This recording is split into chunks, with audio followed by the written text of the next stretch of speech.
जरा सोचिए, क्या हो अगर किसी टकराव को जीतने का सबसे अच्छा तरीका लड़ना हो ही ना? और क्या हो अगर सबसे ताकतवर हथियार सिर्फ एक एक मामूली सा सवाल हो? चलिए आज की इस दिलचस्प केस स्टडी में इसी चीज को समझते हैं कि कैसे एक छोटा सा बदलाव सब कुछ बदलकर रख सकता है। माहौल में बहुत ज्यादा तनाव है।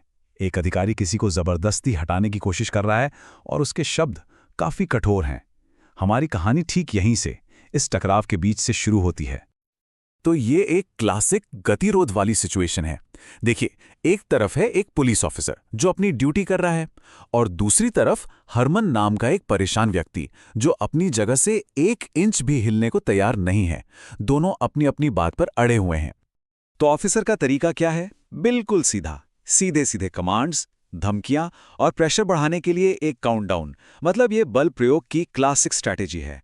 कोशिश ये है कि सिचुएशन को सीधे सीधे कंट्रोल में लाया जाए। पर क्या ये तरीका काम कर रहा है? नहीं, बिल्कुल नहीं। असल में ये तो आग में घी डालने जैसा काम कर रहा है। जब भी ताकत का सामना ताकत से होता है तो नतीजा अक्सर एक डेडलॉक होता है, एक ऐसा गतिरोध जहां कोई भी पीछे हटने को तैयार नहीं होता। और तभी सीन में एक और व्यक्ति की एंट्री होती है। वो कोई बड़ा अधिकारी नहीं है, लेकिन उसका तरीका वो बिल्कुल अलग है। देखते हैं आगे क्या होता है। और ठीक इसी पॉइंट पर सब कुछ बदल जाता है। जरा फर्क देखिए, एक तरफ है आदेश, यहां से हटो, और दूसरी तरफ है एक सवाल, आपका नाम क्या था? एक तरफ टकराव है तो दूसरी तरफ कनेक्शन बनाने की कोशिश। ये सिर्फ रणनीति का बदलाव नहीं है, ये तो पूरी सोच का, पूरी मानसिकता का बदलाव है। तो सवाल ये उठता है कि आखिर ये तरीका काम कर कैसे गया? क्या ये सिर्फ एक तुक्का था या इसके पीछे कोई गहरी समझ थी? चलिए इसका थोड़ा विश्लेषण करते हैं। और पता ये चलता है कि ये कोई अचानक की गई मेहरबानी नहीं थी। नहीं, ये एक सोची समझी रणनीति थी, तनाव कम करने की एक पूरी की पूरी प्लेबुक।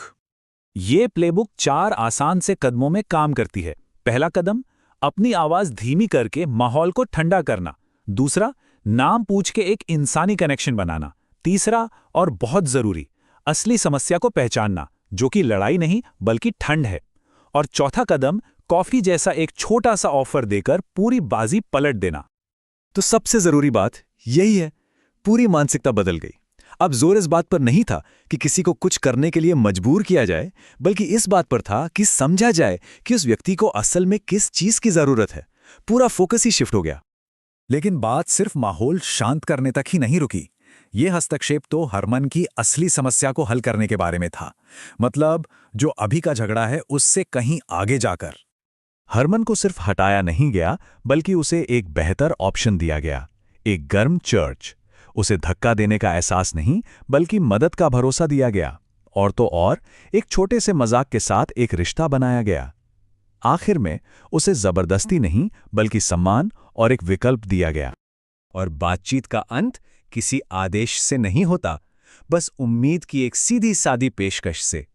कभी कभी किसी को बस यही सुनने की जरूरत होती है कि हाँ, चीजें बेहतर होंगी। तो आखिर में इस सफलता का राज क्या था? लक्ष्य बहस में जीतना नहीं था, बल्कि उस इंसान की समस्या को हल करना था।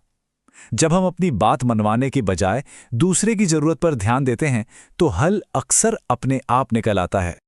और यह हमें एक बहुत ही जरूरी सवाल पर लाकर छोड़ देता है।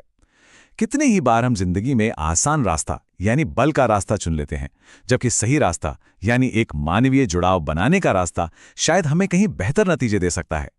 ये वाकई सोचने वाली बात।